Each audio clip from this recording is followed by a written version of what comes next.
On today's episode, I interview Christel, the co-founder and head coach of Diabetes Strong.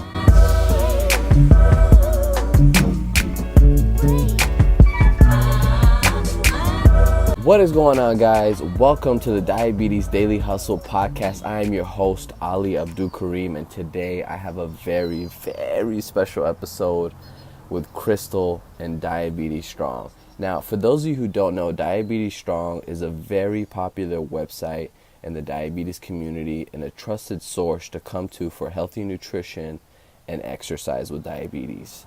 Now, if you go on Google right now and search a question about strength training and nutrition, most likely Diabetes Strong's website will come up.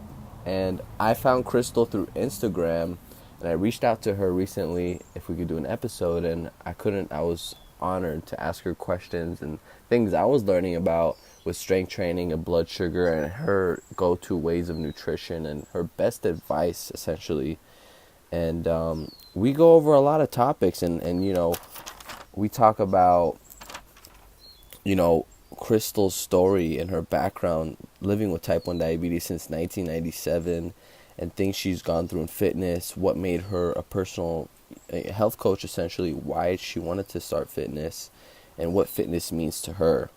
And I talk about things, a lot of you guys know burpees and stuff, like certain exercises have been spiking my blood sugar really crazy. And I ask Christel and I tell her certain things that have been going on, and she's, she gives me her insight and her tips on how I can get over that and overcome those barriers with blood sugar and exercise. And as you know, exercising with diabetes is not the easiest thing, but it's worth it.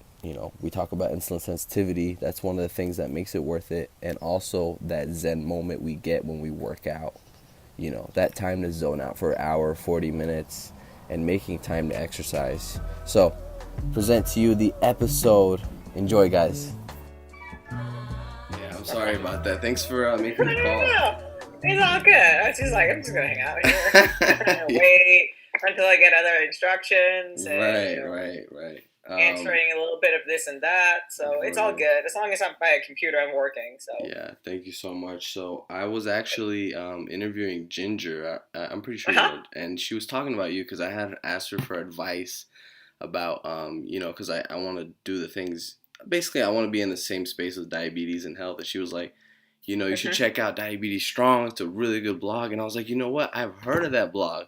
And I was like, let me actually send a message to Christel, a shot in the dark, see if I can get an interview with her. And lo and behold, I'm so grateful you answered and we're on the call. Oh, of course. You know what? Ever since I started this journey, in the sense I with Diabetes Strong, which was Fit with Diabetes before, that's always what I've done. I've always just reached out, and 99% of the time, people have said yes. Yeah. And sometimes it leads to something, sometimes it doesn't, but it's always a good conversation. Yeah, I hear you. I don't think I've regretted any, encounter ever. Well, maybe one, but you get the gist of it. It's basically, just reach out. I find that people are super cool, especially in the U.S. diabetes community. Oh yeah, and I feel like it's a tight community, to be honest, and I feel like we kind of have to be, in a sense. Diabetes can't do this alone. Yeah, well, I would say I was kind of in the closet. Let's say it wasn't that I was hiding it. I never hid it, but I wasn't part of the community. I didn't know it was there, first of all, and I wasn't really interested. Yeah. And then I started this, and I kind of came what I call jumping out of the diabetes closet. Yeah. 3 years ago. So that's like 17 years into my diabetes diagnosis. So it's, yeah. Wow. Okay. I really I just want to acknowledge you first. So I like to do that with my guests, like this blog post. The reason why I acknowledge my guests in the beginning is because I feel like we as creators, content creators in a sense, and health coaches kind of are blinded and forget how much of an impact we actually have on people's day-to-day. So I just want to commend you and, the level your level of impact, I hope to aspire to that one day. You and Phil Graham and people like Ginger, I really look up to, and it's such an honor just to ask questions because I'm benefiting and at the same time, I'm recording this and putting it out to the world, Mhm. and you never know who hears it, who's in a slump, and next thing you know, they're in the gym kicking butt. I know, I know. No, it's pretty amazing. Yeah, It's yeah. like I've had now a few times. It's really weird because I never kind of wanted to be. I'm just me. Yeah. I just do my thing.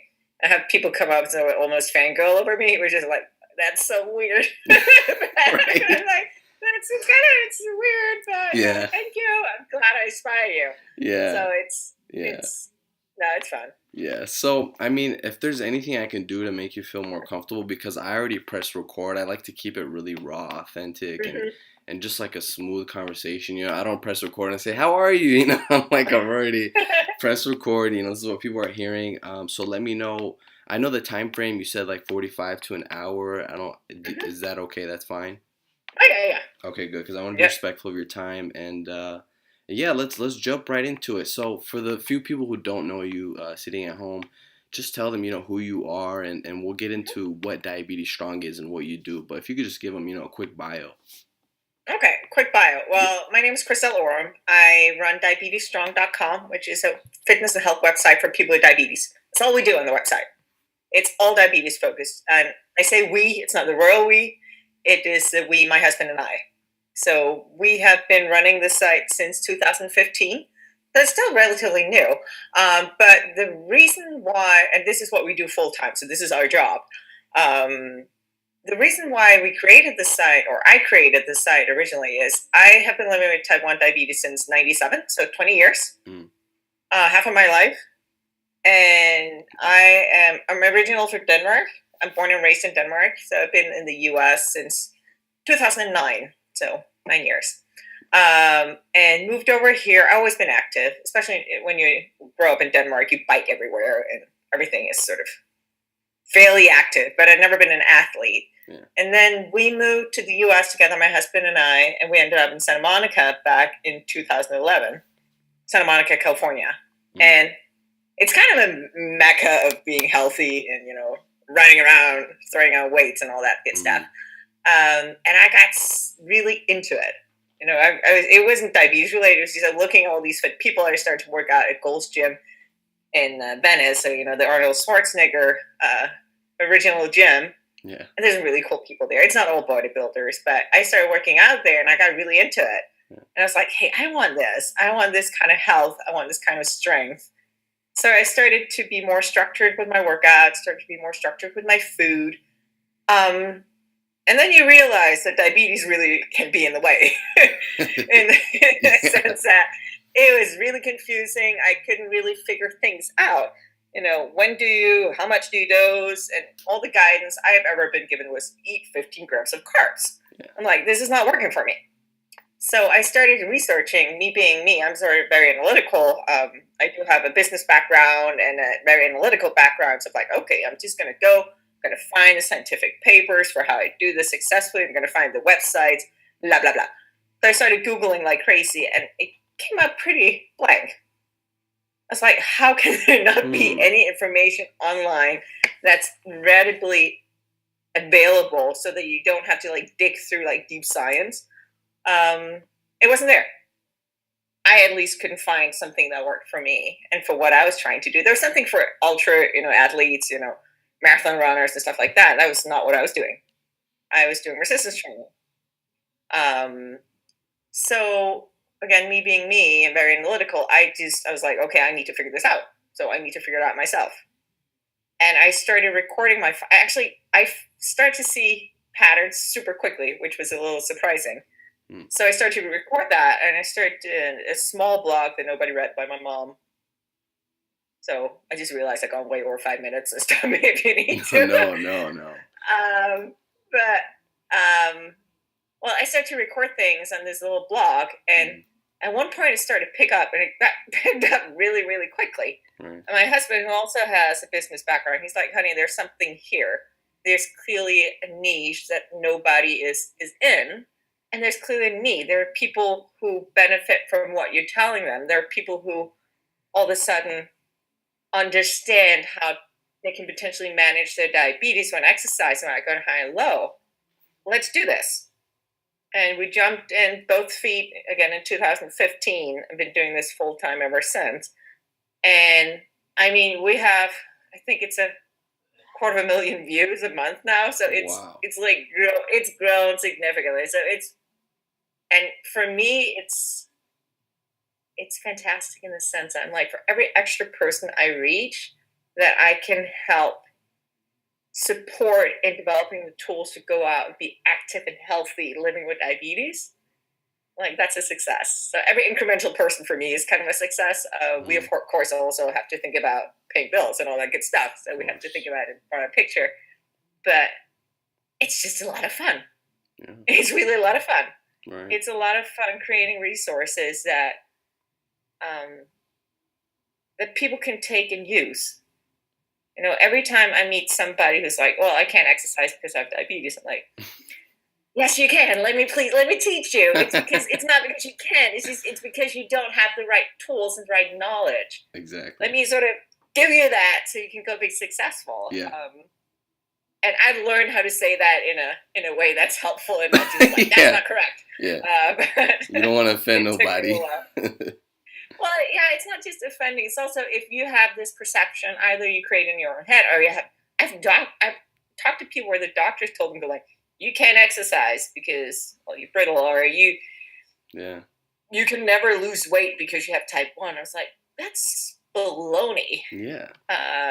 Let's put a pin in that and move on and do the right things, because of course you can. Yeah, because sorry, go ahead. I said, if you know what you're doing. Yeah, exactly. And I think the beautiful thing is when people search in Google the two words diabetes and fitness, you are actually in the search engine like one of the first to come up because your blog is just phenomenal. And the level of search when you go in there there's a lot of information out there. And like you said, people before had to dig, but now people like you, it's a structured system. You know, you guys have that Fit with Diabetes challenge, and they have blog after blog, and people are like, wow, you know what, I feel empowered. And that's how I define diabetes empowerment. It's just educating yourself to live a healthier life, you know. And I wanted to ask you, so we got into really why diabetes strong. How did you get into fitness? Really, like, what was it like that sparked your interest? Were you always into fitness pre-diagnosis? Tell us a little bit about that. So as I said, I grew up in Denmark, Scandinavia, and infrastructure for bicycling is awesome. It's a tiny country, so I'm used to biking, but never like road biking or anything. It was a mean of transportation, and I exercised a little bit. Here and there, I did some boxing. I always liked boxing; that's fun. But it sort of, went to the gym and did that maybe 2 to 3 times a week. But it wasn't structured, and I was eating whatever, and I wasn't thinking about it. And so I always say, if you really want results, you need to eat for it. And I was probably under eating in periods of time and overeating. Well, anyway, it wasn't structured. Yeah. So no, I didn't get. And I always liked resistance training as well, but again, it wasn't structured. It didn't get structured until 2011 when we moved to California. And there's 2 components to why I got into it. One thing is, being a little vain. I think muscles are pretty. I really think they are. I think like I'm not into sort of the hardcore bodybuilding. Yeah. That's not what I'm talking about. But I think sort of a lean, healthy looking, strong frame is extremely pretty. So I was looking at that. So looking at some of the girls in the gym, I'm going, oh my God, I would love to look like that. So there's the vain part of it, right? Yeah. And then there's just feeling strong, feeling empowered. Yeah. Right. And that's what resistance training does for me. I'm one of those, put on my headphones, tune the world out. It's my Zen moment. I have people coming up to me now in the gym because I've been going to the same gym for 7 years, right? Right. Or 8 or whatever. And go like, hey, I see you all the time. My name is blah, blah, blah. And I'm looking at it with a blank face like, oh, hi. I've never seen you before. it's awful. Yeah. Yeah. Because I'm so in my own world. So for me, it's for some people, well, I also do enjoy yoga once in a while, but it's not my preferred go-to. Right. But for me, that's my Zen moment. And then after understanding how diabetes benefit, not how diabetes, but how my diabetes benefits from that kind of exercise. I got even more into it because now it becomes sort of an integrated part of my, well, it's become an integrated part of my diabetes management, to be quite frankly, in the sense that given I focus so much on resistance training, it does impact my insulin sensitivity so significantly. Yeah. That, if I stopped, it wouldn't be overnight, but I would have to manage my diabetes completely different than I do now. Okay. Yeah. And you know what word really resonated with me? When you said you Mm-hmm. had your Zen moment. I love that because I can so relate. I put on headphones Mm-hmm. and for 45 to an hour, I feel like I don't have to think about diabetes. I don't have to respond to Yeah. anyone. I don't have to smile at anyone. I can just put on my music and almost like, and workouts for me are, and not in a weird way, emotional because I love it, the music, and I put all my emotions into the weight. And I feel like Yeah. it's the same thing for you. You're just in another world and you just look forward to your workout. And that's like really the message, the feeling I'm trying to give other people with diabetes because, we work out. We don't just go in there for an hour and that's it. But you're Mm-hmm. talking about things like insulin sensitivity, your mindset, how you feel for your family, and Mm-hmm. feeling strong is really, I think, the least vague, most important thing when it comes to results with fitness. Mm-hmm. You And it's know. not just, and I think you're spot on because it's not just it's not just physical strength. It's also how physical strength carry overs into the rest of the Mm-hmm. other aspects of your life. Yeah. And it's one of those things that people ask me like, well, or some people have said. So, for example, I have a Facebook group as well. We have 12,400, 600, something like that people. Wow. So it's a big group. Diabetes Strong community, and it welcomes anybody. I don't care which type of diabetes you have, right, that you live with. You're welcome. Even if you're a parent, caregiver, you're welcome. And it's a pretty cool group.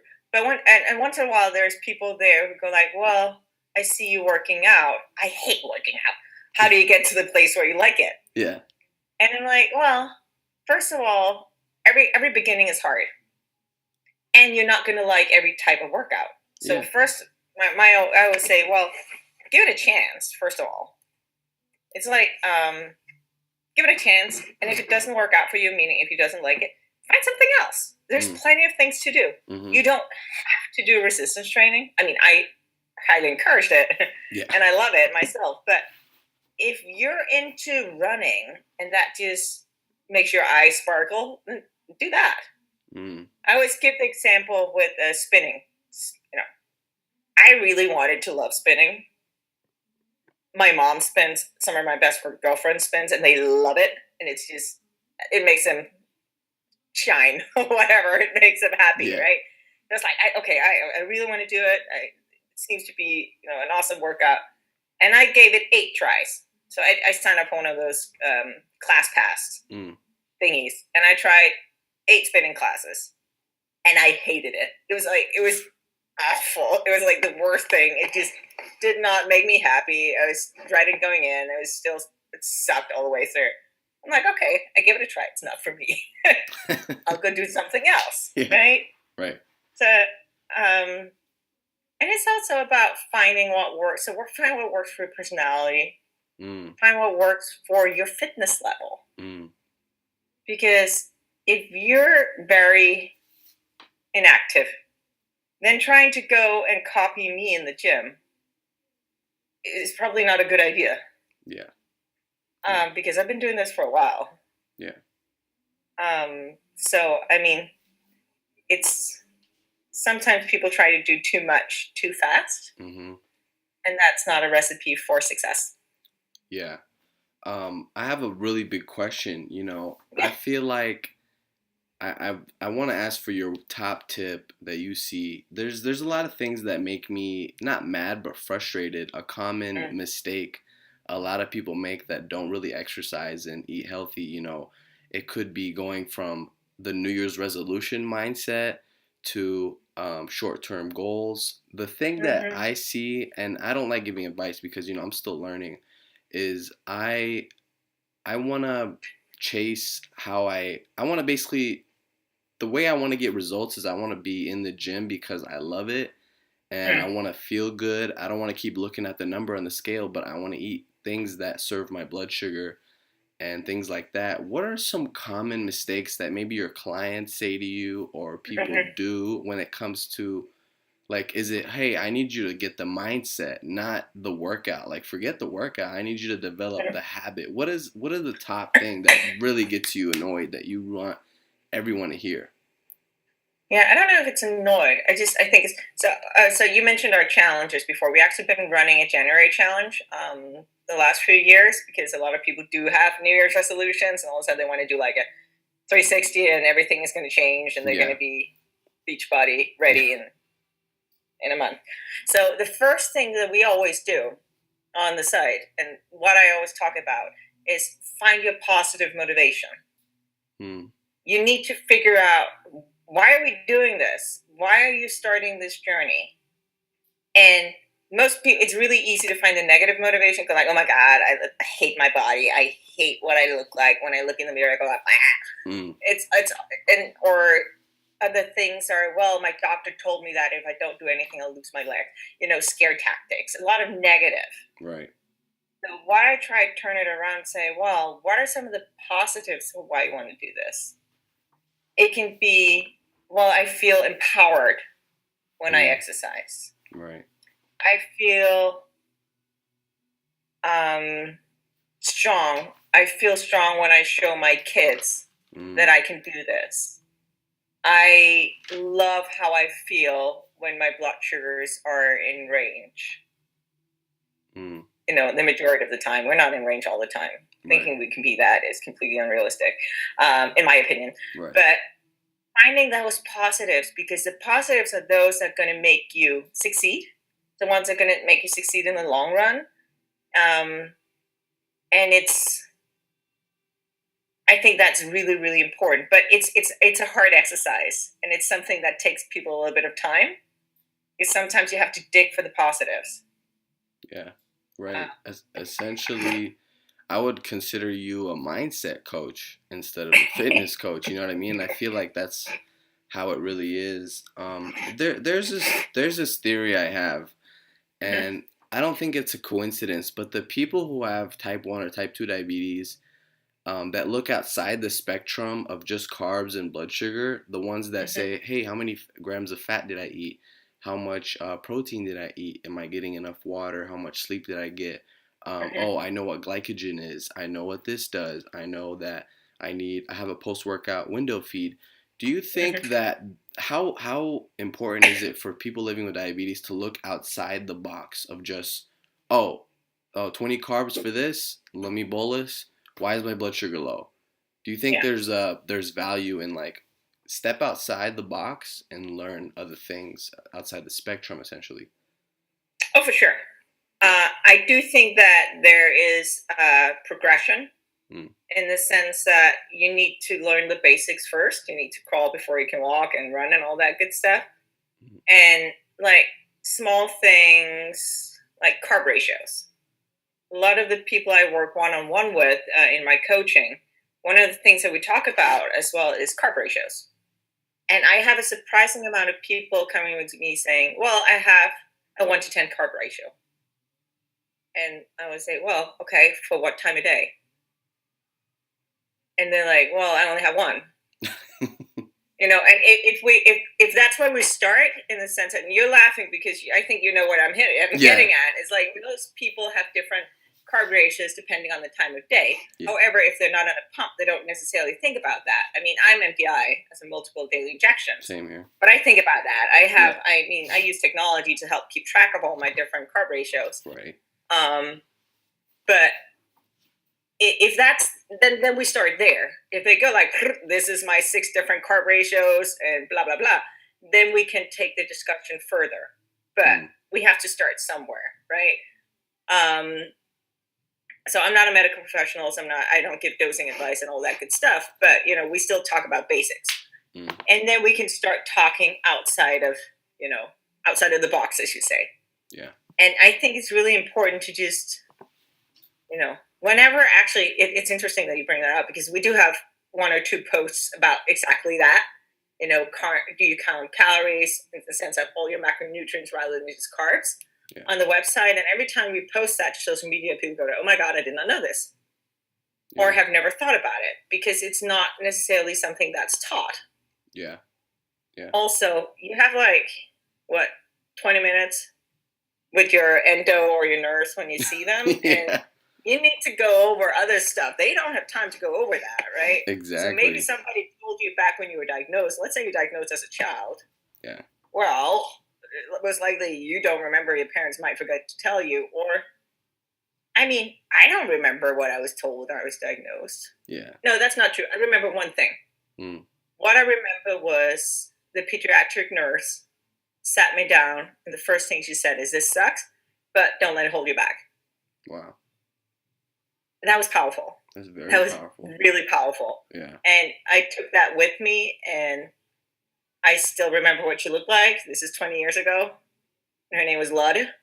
And I tell her tale every time I get the chance. Yeah. Because I really have never seen diabetes. Well, diabetes is annoying, but I've never seen it as being a hindrance for me doing anything.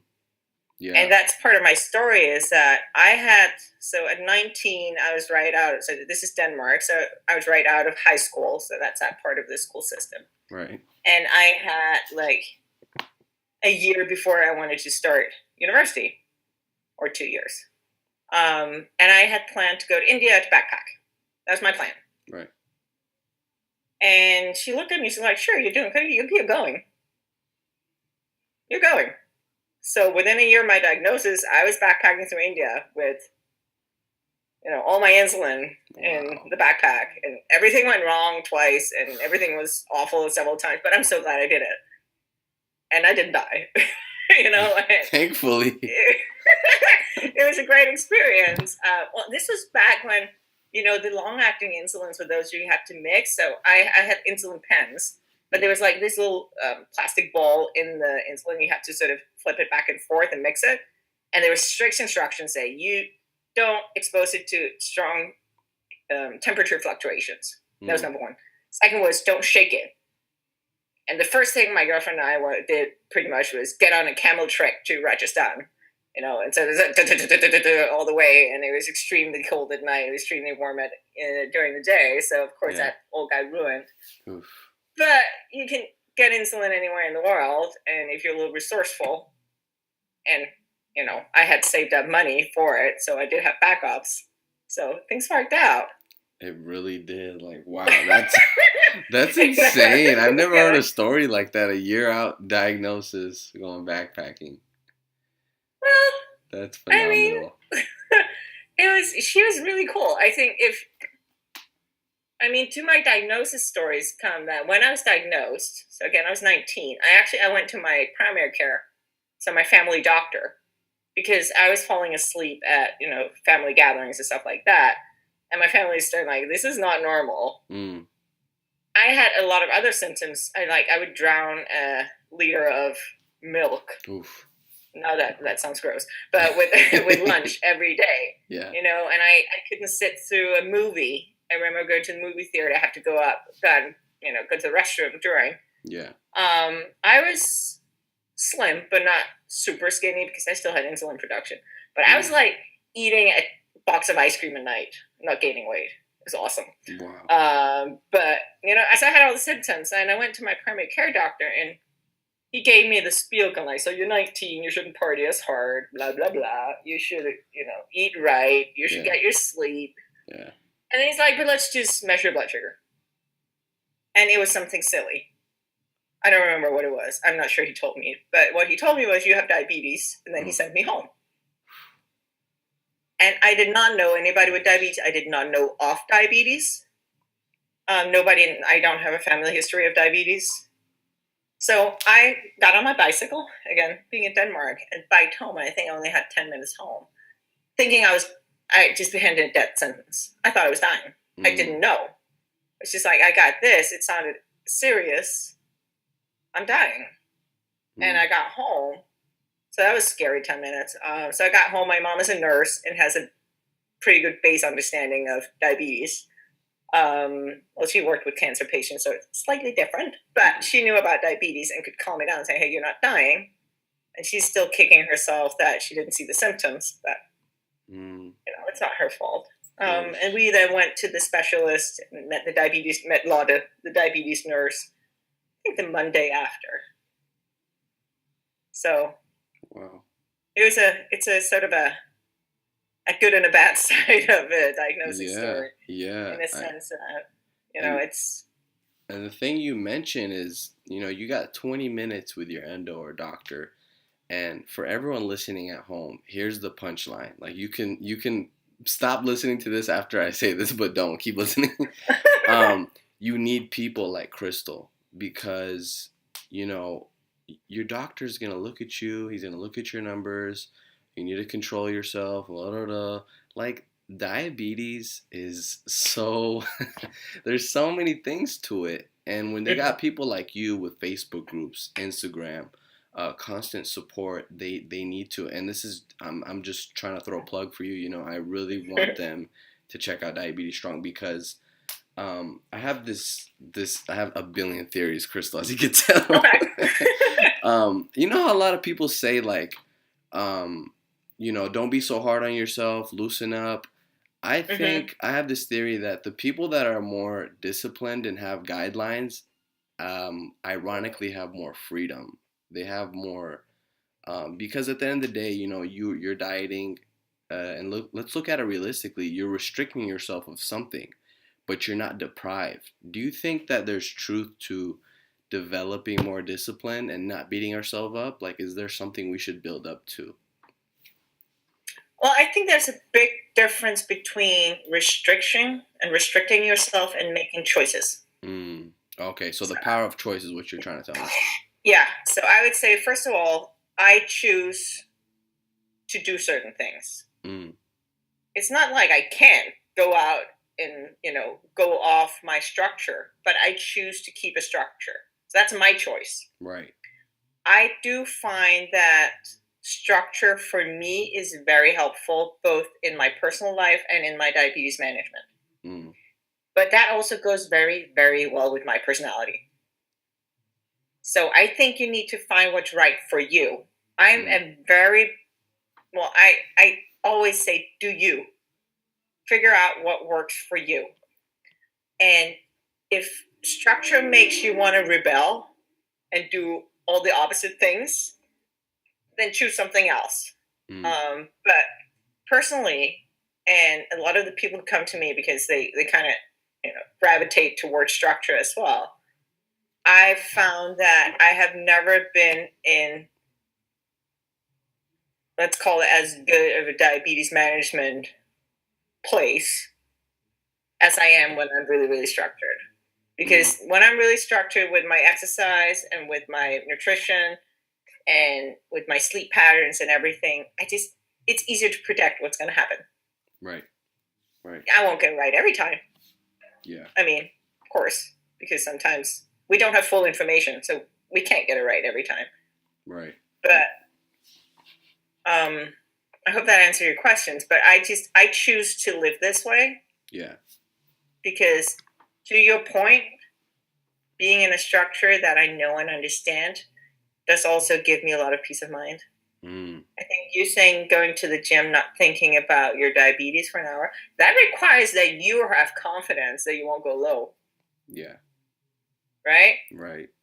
I was actually thinking that. So I wear a Dexcom, a CGM, a continuous glucose monitor, which I think is brilliant. The first year was awful, but I've learned. Yeah. Well, it was awful in the sense that I was using it incorrectly. We can come back to that, but okay. I wear that and I'll check it pretty often. But the other day I just had the realization because I've been through an hour and a half of a workout, including cardio, and I haven't looked at it once. Wow. Because I was confident. I kind of knew where I would be, and just looking at it would just be, yay, look at me. Anyway, but what I mean about using it wrong is it is data. Yeah. Right? Right. And I do find that there can be a bit of a data overload. Oh, yeah. And what I did the first year I wore this CGM, I was chasing it. And I was relying on the device rather than on my experience or what I knew was right for me. Right. Because seeing that arrow upwards after a meal can be scary if you don't think, like, well, I dosed, so it's going to come down. Mm. So let me not overreact, Yeah. and double dose, and then I'll be in the low shortly. So it's one of those things. And just try to not be more zen about the numbers. It's just, Yeah. Yeah. it's data. Yeah, that's the thing I'm trying to implement every day is when I wake up in the morning, I don't instantly check my blood sugar. I brush my teeth, wash my face, make my bed, listen to a song, and then I have to take Mm-hmm. a deep breath and remind myself, if this number is good, that doesn't make me a better person. If this number is bad, it doesn't make me a bad person. It's information to make my next move. Yeah. And I do want better health. That doesn't mean that I don't acknowledge the number. And that's another thing I feel like we can go out into the world, be meaner to our kids, or snap at work because we see that number and we make it mean something about ourselves. But just like you said, it's data. You know what I mean? Yeah. But it's hard. Yeah, of course. Yeah. It's really hard to make that decoupling. Also because, and I wrote a post about A1C Mm. that's going on the site shortly, and I think I made the analogy. Every time it's like every time you go to your doctor's office, you get your A1C. It's like getting your diabetes report card. Right. It kind of is. Yeah. And even though mine is where I wanted to be, and I'm happy, and my endo's happy, everybody's happy. Yeah. I still sit there and go like, what is it? What is it? It's a little silly. Yeah. Yeah. No, but I mean, it's hard because I think we care so much. It's hard not to place that value upon like it is like a test essentially. Yeah. Yeah. So I let's get into the nerdy workout stuff with diabetes. Okay. So I like strength training too, Mm-hmm. and I talk about in my vlog a lot how certain workouts spike me, and that used to be foreign to me. I'm like, what? Working out spike my blood sugar, take insulin? Mm-hmm. That's insane. And I'm sure you're an expert around this. I like doing the typical, weights, 12 rep, 10, the 4 sets of those. Mm-hmm. But I like supersetting because not in a sense that I want to be macho man, but I love the feeling of sweating, getting my heart rate up. And I Mm-hmm. noticed that if I supersetted with burpees or crazy jumping jacks that with the squats, I don't know what they call them, but I would spike really hard and I would have to dose. And then an hour later after my workout, if I didn't eat, I would crash because I had Mm-hmm. Novolog working. But soon as I did, let's say I did my 12 reps of squats, I started doing just slow ab movements. My blood sugar probably went up only 10 or maybe went down 5 points. What was your biggest struggle with working out with blood sugar, and then how did you overcome it? Like, was it recently? Did you start doing this with your insulin? Did you pick up something else? Like, tell the folks at home because I know a lot of people struggle with that. Yeah. Well, I think first thing is understanding what the heck is going on. Yeah. First thing is, and that's kind of what I always is going to teach. Let's say the physiology of diabetes and exercise. So it's talking about anaerobic exercise versus aerobic exercise. Mm. So it's what you're describing as anaerobic exercise, meaning that your heart rate comes really high up and then it comes down really high up. So you might be, pushing it really hard for 2, maybe all the way up to 4 minutes, and then it comes down. So it's that heart rate of steep mountains and deep valleys, right? Mm. That kind of exercise can actually, as you have observed, increase blood sugars during workout, but will increase your insulin sensitivity significantly, especially 2 hours after your workout. Mm. So that's why you're having a crash. Right. And that's general physiology and all that. So that happens for most people. What I always say is you need to figure out how you work within that pattern, because you might also have some workouts that are more cardio-ish. That will make your blood sugars drop because that's what cardio usually does. So my trick has been, and this is funny because actually I've learned this from sort of the traditional bodybuilding philosophy. I always eat before and I always eat after strength training session. Yeah. And there's 2 reasons for that. And I eat carbs and I eat protein. Yeah. So there's a reason for that. The reason is, first of all, from what we learned from sort of the classical bodybuilding is you need to fuel for your workouts. You need to eat so that you have energy to go in and kick butt. Yeah. And push it to the max. Yeah. Second is I find that especially for anaerobic exercise where I might see an increase in blood sugars is if I have enough insulin on board, I won't see that increase. So having a meal with good carbs and proteins and dosing right for it will actually make me help sustain good blood sugars, or let's not call it good blood sugars, but let's call it, relatively flat blood sugars during a workout. Gotcha. The reason for the post-workout meal is, again, back to the bodybuilding kind of, you want to make sure you go into the gym, you tear your muscles. You're basically breaking down your muscles when you work out. You want to make sure you have the right fuel to heal those muscles after. So that's why we need protein and carbs after. Also, that can, again, help balancing me out and making sure I don't crash. I do have to, of course, if I eat within that 2-hour window after workout, reduce my bolus significantly. Yeah. And I do the same thing. I don't do a full bolus for the food before either. Okay. So what I always say is there's 2 strategies to managing blood sugars around workouts, right? There's only 2 levers you can pull. One lever is carbohydrates. That's the one we've always been told. Eat 15 grams of carbs. And the other one is insulin. And insulin can be either pulled or pushed in the sense that if you tend to go low, reduce your insulin.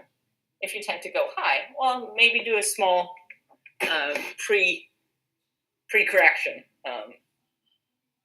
And that's a thing because and when it comes to cardio, so cardio will make most people's blood sugars decrease.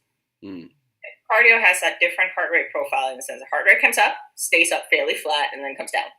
Right. It's not that valley thing that we had going on with the anaerobic exercise. Okay. So most people will see a blood sugar decrease. So what can we do? We can eat carbs or we can reduce our insulin. I always say if you're just going for a leisure like jog or bike ride or whatever, my philosophy is that you don't have to carb up before. You want to, if you're hungry, eat. But you shouldn't have to eat additional carbs just to go to a Zumba class. Gotcha. You can prevent going low by lowering your insulin. And there's some different, guidelines, official guidelines, not guidelines Christel came up with, but, official guidelines that was published in the Lancet that I have broken down and made, more digestible, let's say like that you can find on the website. Because I always talk about finding your formula for diabetes management and exercise. Because one thing is what generally happens to the average population, and that's all good and fine, but most of us are not average. Yeah. So you need to figure out, well, how do you react? Yeah. And I mean, a lot of the studies, to be honest, are done on young, very healthy men. And I'm like, I'm not a young man. So I'm not going to fit completely into that pattern. Yeah. But we're all humans. Yeah. I mean, there's a magic unicorn in between here and there, but generally we're all humans. Yeah. And we will fluctuate in the same ways. Yeah. So I think understanding the basics that I just told you about anaerobic and aerobic, and then figuring out the right strategies for you. And also remembering, as we talked about with the carb ratios being different throughout the day, your strategies might be different depending on if you do morning workouts or if you do an afternoon workout, because you're more insulin resistant in the morning. So what I often have is people coming to me saying like, hey, Christel, this is great. Awesome information, but there's so much. I'm like, yes. There's a lot. Yeah. But you understand the basics, and if you look at one thing at a time, you will figure it out. But you have to be structured about it. Yeah. I think 2 words, if I would steal from you, from what you just gave the audience, is number 1 is awareness. Knowing that, for example, if I didn't learn anything about bodybuilding or what have you, if I, took my 2 units of Novolog for my strength training, and then I crashed after because I didn't eat. If I didn't know anything about bodybuilding, I would have simply just said, oh man, that's too much insulin. Instead, my brain should go, because I learned these things about glycogen and whatnot, I'm like, oh, you know what? I need to eat after and replenish my body so I don't, spike and I don't drop, I stay flat. And then number two is pattern. I think when you said that, my brain's like, it went, whoa, okay, pattern. That's really important because, Monday I can go do my workout, take this much insulin or take no insulin, work out this way, and I have an expectation of a result. So, there's different personality types, like you said, and I think I'm sort of on your boat. I'm very organized, analytical. I like structure and pattern, which can be to my advantage. Could people figure that out for eating and sort of exercising? Like, do they need to figure out, oh, okay, here's my personality type. Let me use it to my full advantage. What do you mean? So, like, for example, if you got Bobby who's not really so organized, and Uh-huh. he's trying to essentially do what I do, which is almost eating the same thing every day, Hmm. he's gonna end up failing. So, what's the value in kind of knowing your personality type, and how people say do what works for you? Why Hmm. is that important in a sense? Like, what's the value in that? Well, I mean, if he's not structured and he doesn't like structure, he can ask for help. Mm, You right. know. So if you have a hard time figuring things out, there are other people out there who are more than willing to help. So you might, if you can afford a coach, that's great. Maybe Mm, get one. If right. you can't, well, maybe rely on other people in your community in the sense that, for example, go to the Facebook group that you like or the Instagram account that you like and say, hey, I'm experiencing this. What's your opinion? Yeah. And get more feedback.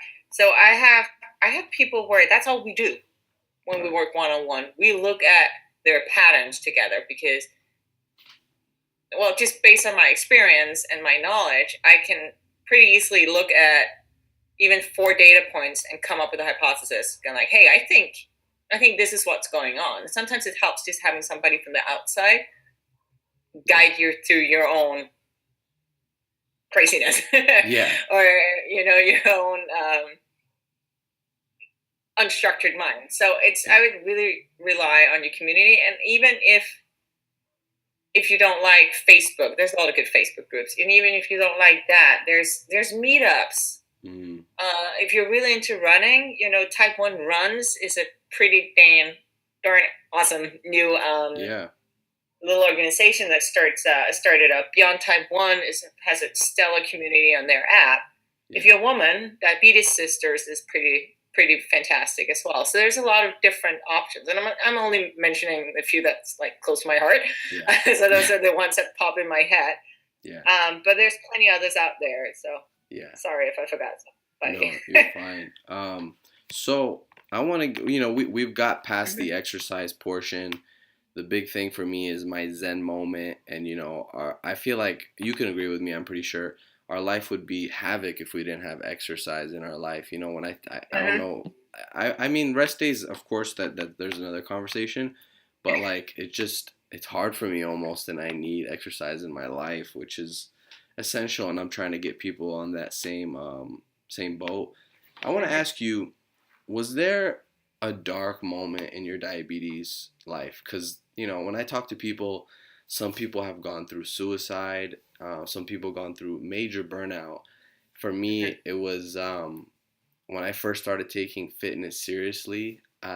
When I first hired a personal trainer and I started dieting, that's when I started binge eating. And there's Mhm. no coincidence that as soon as I started taking it seriously, I started binge eating, and that was my dark moment. And I'm still maneuvering my way, but as someone like you who's an expert and just on top of the world, what would you say, or what was your dark moment with diabetes, and how did you maneuver your way, or if you're in one right now, which I hope you're not, how did you maneuver your way out, and what was it? That's a really hard question. I went to a diabetes on conference. So you might have heard about this. So this is very much talking about the emotional part of diabetes. There's not going to be one this year, unfortunately. I don't know if there's going to be more. Mm, But I went to one, and one of the topics was diabetes burnout. And I know what it is, and I know there's different degrees of it. I've never been in that dark hole, though. And the reason why I bring up the diabetes on conference was I think we were 80 people in the room. We were only 2 people who'd never been in it. Wow. So I know it's a real thing. I think for me, it's just, I've never had, it's never been like a super dark hole. And everybody should have a story like that. So it's kind of, I guess it's a good thing that I don't. But, for me, it's the smaller things. It's the days where I'm like, I can't wear my sensor today. I can't wear it. Usually I wear it on my arm, and I'm happy to talk about it.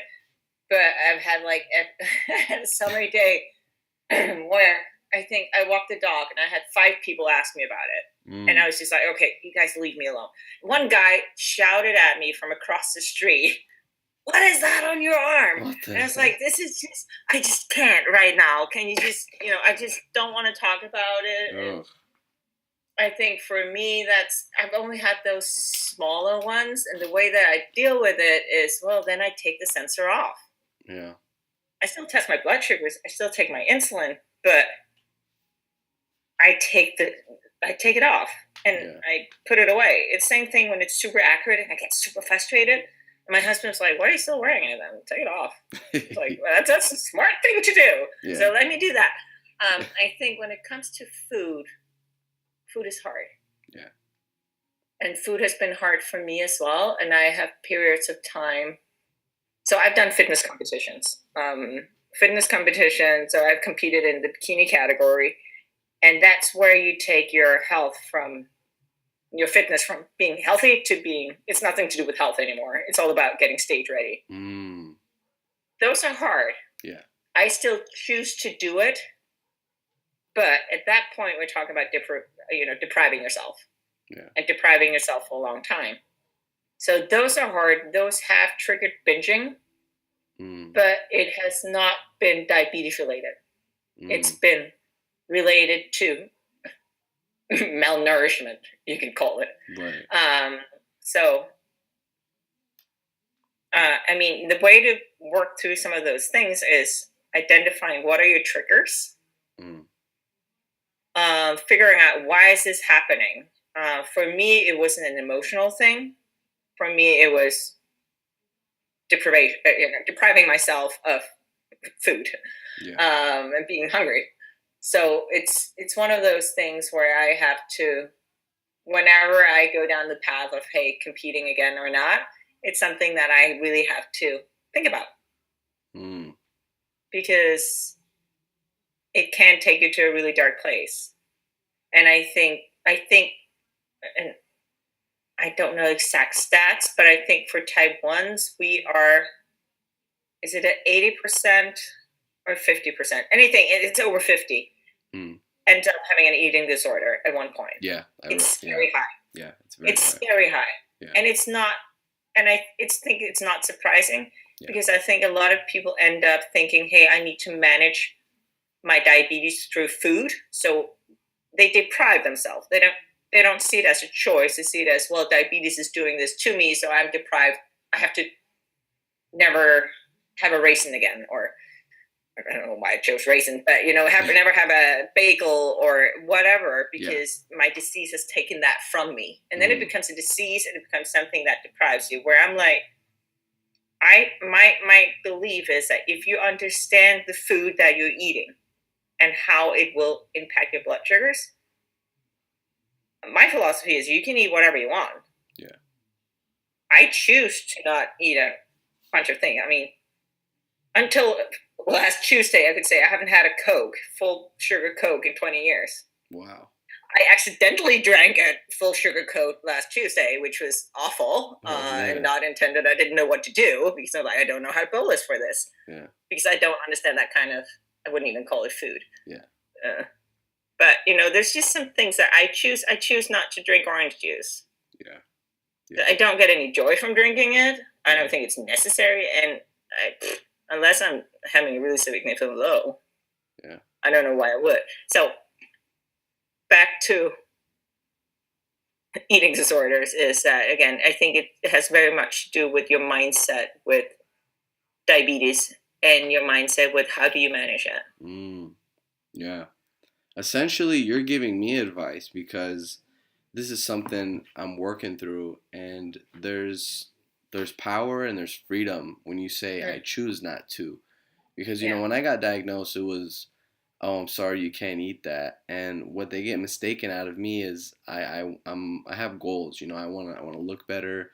I want to feel better. So people mistaken it that they think I have to. But I always Mm, remind my mom it's freedom because I make my bed, I sleep in it. It's my choice at the end of the day because I didn't want to eat yeah. that pizza or that ice cream or what have you. And let me ask you, what do you want your legacy to be? Written wherever. Like, what is Christel's legacy? What do you want to leave behind? I want to empower people. I want to empower people to go out and live their lives. Mm, And I believe that the way to do that is by giving people the tools to do so. So I have this, my little like motto is that there's nothing you can't do with diabetes. And I always add to that saying there's nothing you can't do if you have access to the right, if you have access to medications, of course. You need to have access to insulin, mm-hmm. especially if you're insulin dependent. Yeah. I can't help with that. But the other one is if you have access to information and if you have the right mindset. Mm, And I can support people on the last two. I can support on the mindset, and I can support on the information. Um, so when I want Diabetes Strong to continue to grow, mm, we're pretty much the only one out there right now in that space, and I want people to know about it. I want everybody with diabetes, living with diabetes, doesn't matter. I don't care which type you have. mm-hmm. I want you to know that there's a resource out there that can help support you in doing whatever you want to do. So that's also why it's not just my voice on the website. You see Ginger, Mm, who you talked to before. She writes a lot for us. mm, She write. I think the last one she wrote is about intermittent fasting, which is not something I practice, yeah. but she practices. So she wrote about that. I believe in choice, and you do you. Yeah. So we're gonna have a lot of keto um, guidance on the website. I don't do keto. I've tried it. It was awful. I'll never do that again.